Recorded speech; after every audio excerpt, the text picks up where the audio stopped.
Let's zoom in to the surface of a cell. The plasma membrane is selectively permeable. Some molecules can move across it, while others cannot.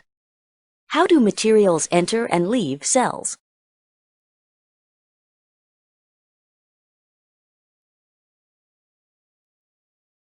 Lipids, such as these yellow molecules, can dissolve in the lipid bilayer. Notice how they move down their concentration gradient, from where they are more concentrated to where they are less concentrated. This is an example of diffusion. Diffusion is a form of passive transport. It does not require energy from the cell. Most molecules can't cross the lipid bilayer. Here, the sugar fructose moves into intestinal cells by facilitated diffusion, moving down its concentration gradient through a transport protein. Facilitated diffusion doesn't require energy from the cell, so it's also a form of passive transport. Water crosses the plasma membrane by facilitated diffusion, or by diffusing across the lipid bilayer directly. The diffusion of water across a membrane is called osmosis.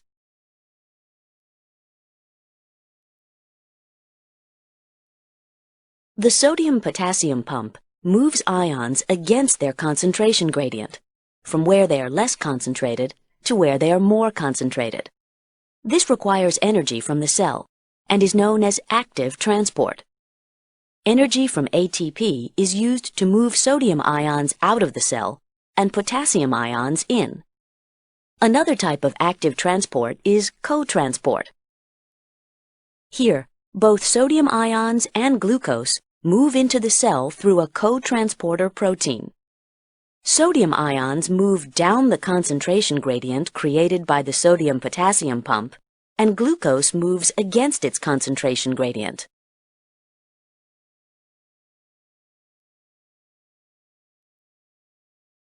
Now let's move to the other side of our intestinal cell. Materials can be exported in vesicles that fuse with the plasma membrane and release their contents outside the cell. This process is called exocytosis. In endocytosis, the plasma membrane pinches in, forming a vesicle that contains material from outside the cell. On this side of the cell, we can also see oxygen and carbon dioxide diffusing across the lipid bilayer. That video did a phenomenal job of giving us a good overview of the entire system of membrane transport. We're going to go into a little more detail over the coming slides just to make sure that we got all of that. The two broad types of membrane transport are passive transport, where no energy is required. Pretty much you sitting on the sofa, watching TV, not exercising. This is just substances moving down the concentration gradient. So, water flowing down a dam. It's from a high concentration to a low concentration. The cell does no work for this to happen. The other type is active transport. Active transport takes energy. This is when solutes have to be pumped up the concentration gradient across the cell membrane. They're pumped from a low concentration to a high concentration. This is like if you wanted to pump all of the water that just came over that dam with no work on your part and pump it back up to the top of the dam. That's going to require energy.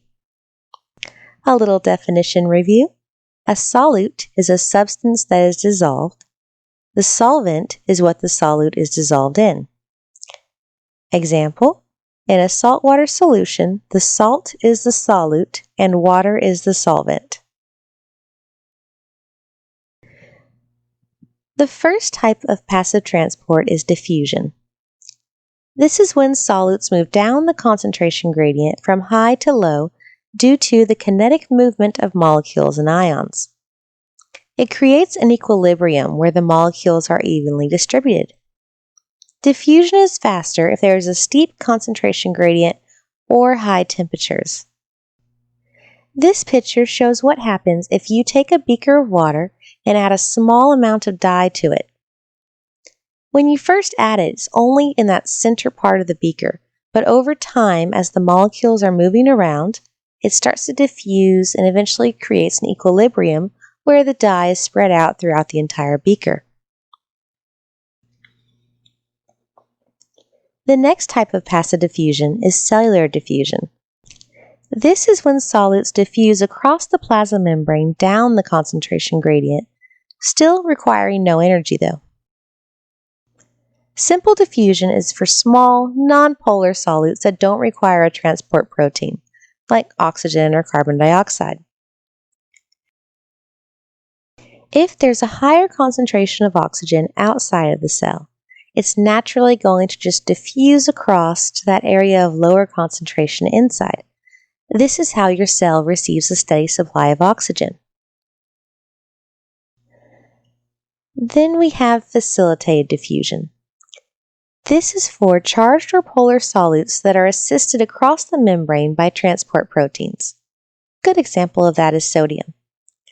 These guys, because they are charged or polar, they're not able to cross that membrane. They cannot cross into or out of the cell.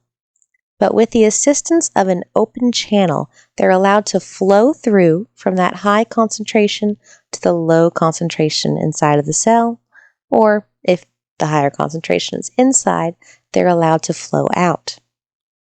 Here's a picture showing us simple diffusion.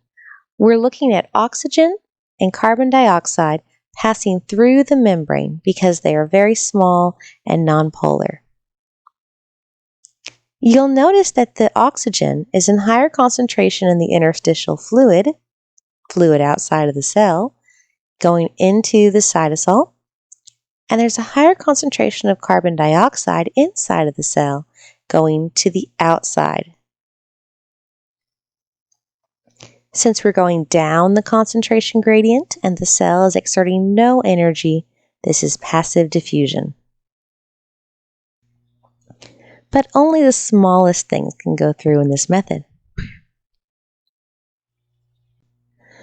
But the charged and the polar molecules were the ones that were unable to just go through the membrane. Instead, they use the protein channels. This is facilitated diffusion or channel-mediated, where protein channels are open and letting those particles travel through from high concentration to low. We're still not using energy, it is just traveling from high to low, but they just need that open channel rather than going through the membrane itself. The final type of passive transport is osmosis. Osmosis passively moves water across a selectively permeable membrane, in this case our cell membrane. Movement is due to a difference in water solute concentration on either side of the membrane. This picture shows us a membrane in orange. You can see it has these pores or openings in it. And we see water on the left in a high concentration, and no solids. Solids are those purple balls. The purple balls, you'll notice the purple balls are in very high concentration on the right side of that membrane, and we don't see any of the blue water molecules. So we have high concentration of water on the left, low concentration of water on the right. Now, typically, looking at high and low concentrations, we would expect the water to equalize across and the solids to equalize across. But the membrane that separates them is selectively permeable. That means it only lets certain things across. In this case, it's only going to let the water across. It's not going to let those solids cross at all.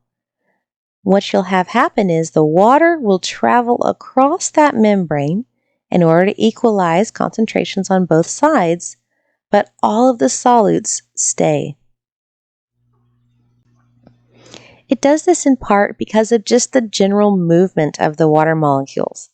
They're really crowded on that high concentration side, they're bumping into each other, and so very quickly they find the pores and travel through the membrane and go into the side where they're a much lower concentration. There's more room over there for them. Eventually, the water would like to equalize the concentration on both sides of the membrane. The openings that are letting only the water cross that cell membrane are called aquaporins. They're protein channels designed to allow those H2O molecules to travel across from high to low concentration, but not the solutes.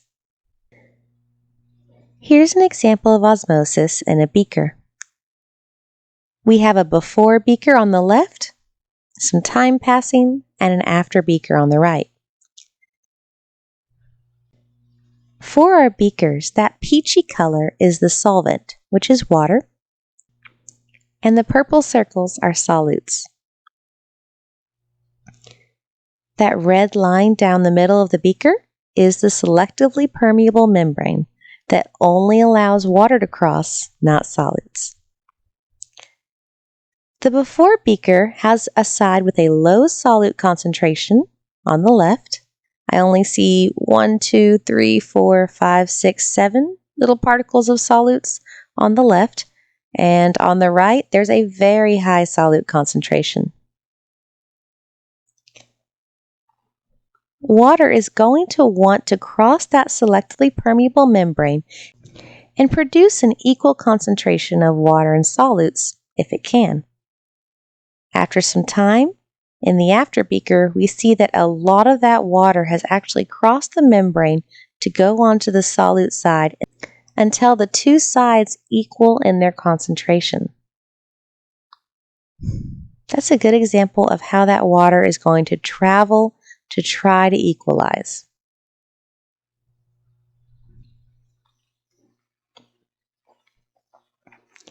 The direction that water traveled in was from the low concentration side to the high concentration side.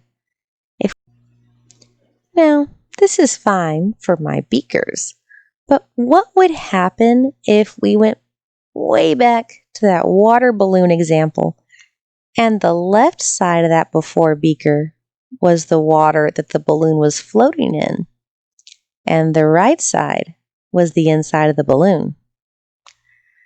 As water crossed the balloon membrane, which it would do to try to equalize those concentrations, it would cross to where there's a high concentration of solutes. When the water went into the balloon, it would start getting larger and larger, and it may burst, depending on how much. We study this in cells under the word tonicity. During osmosis, cells can gain or lose water across their plasma membrane from the surrounding extracellular fluid. Tonicity is the relative concentration of solutes in the intracellular fluid, which is inside of the cell, versus the extracellular fluid on the outside. When a cell is placed in a solution, we can know if water will move into or out of the cell based on the solution's tonicity. These are normal red blood cells at their proper size. They are currently in an isotonic solution. Iso means equal, so isotonic means equal tonicity. This means that the concentration of solutes inside and outside of the cell are equal. Where do we find something that is isotonic? IV solutions that are put into someone's veins are isotonic so that we don't throw off the balance of the body. They're calculated to have just the right amount of solutes to match the concentration of your cells.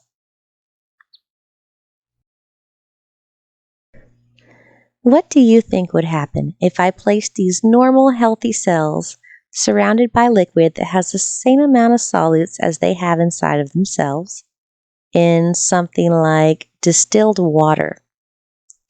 Distilled water has actually had all of the solutes removed out of it, so it would be considered a hypotonic solution. Hypo means low, so low tonicity or a low amount of solutes. Those same healthy cells placed into a hypotonic solution are going to begin to swell and increase in size. That water really wants to equalize concentration, and, well, there's a lot of solutes inside of the cell. Since there's really none in that distilled water, that means we need to get all of that water into the cell.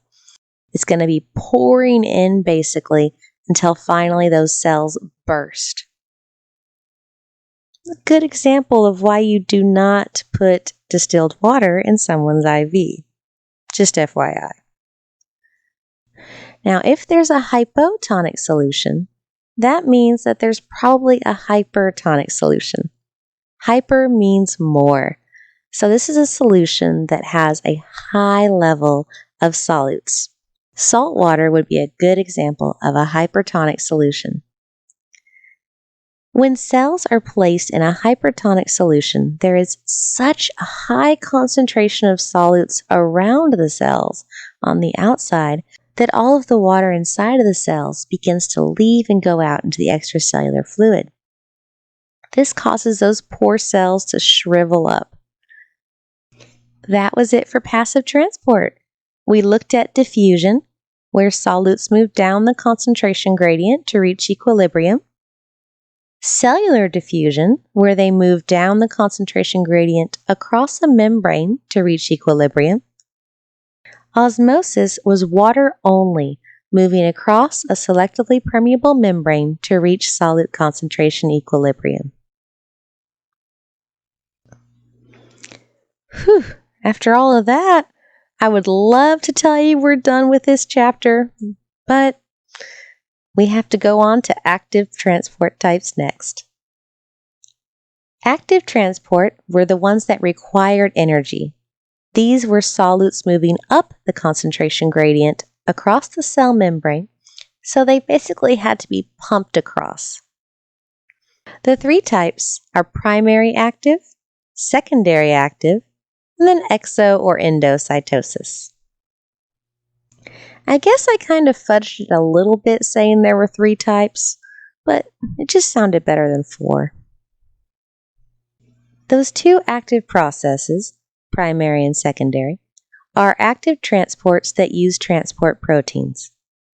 Primary active uses ATP energy to power its pump. Secondary active basically piggybacks on the primary. Whereas the primary is using ATP to power its direction, the secondary hitches a ride either in the same direction or the opposite direction. So it's still actively being pumped, but we're not powering it primarily. Here's primary active transport. This is when that transport is using the ATP energy to pump ions across.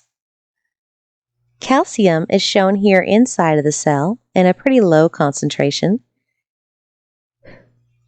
And in tan, we see calcium in a much higher concentration outside of the cell. ATP is used to pump from the inside to the outside. Here we have the secondary active transport.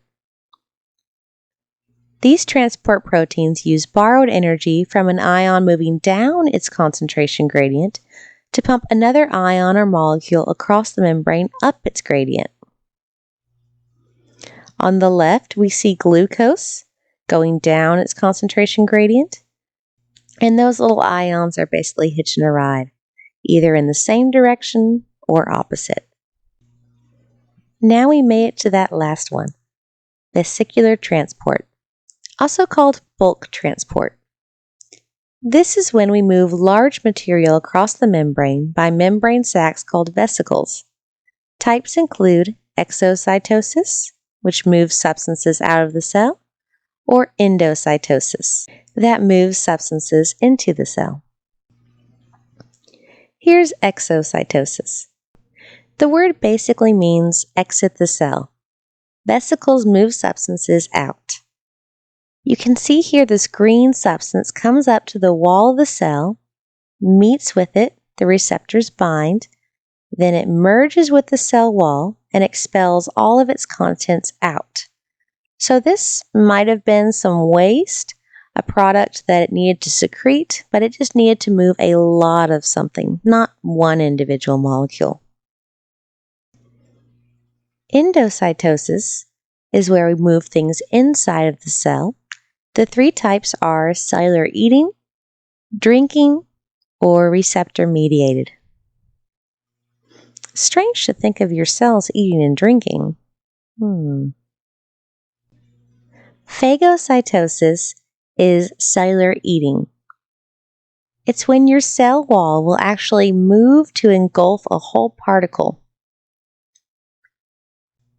Where we see phagocytosis a lot is your white blood cells, those immune cells, will actually find a bacteria and then engulf the entire thing and bring it inside of themselves with vesicles and then destroy it. Your immune cells are very helpful. Pinocytosis is cellular drinking. This is when the cell is going to pinch off parts of its cell membrane to bring in fluid with nutrients, food, etc. If your cell pinched off a pretty good-sized area, it might bring in a lot of glucose, lipids, all the things it needs to function, and then bring that in and break the cell wall down. Receptor-mediated is when your cell doesn't want to bring in just anything. It wants to bring in specific material when it binds to the receptors on the outside of the cell. This is when your cell doesn't want to pick up just anything. It has a specific goal in mind, so it puts receptors on the outside of its cell. When that substance binds to the receptor, it then curves the cell wall and brings the whole thing inside. Okay, we made it. That was all of the active transport processes. Primary, secondary, and then the exo and endocytosis.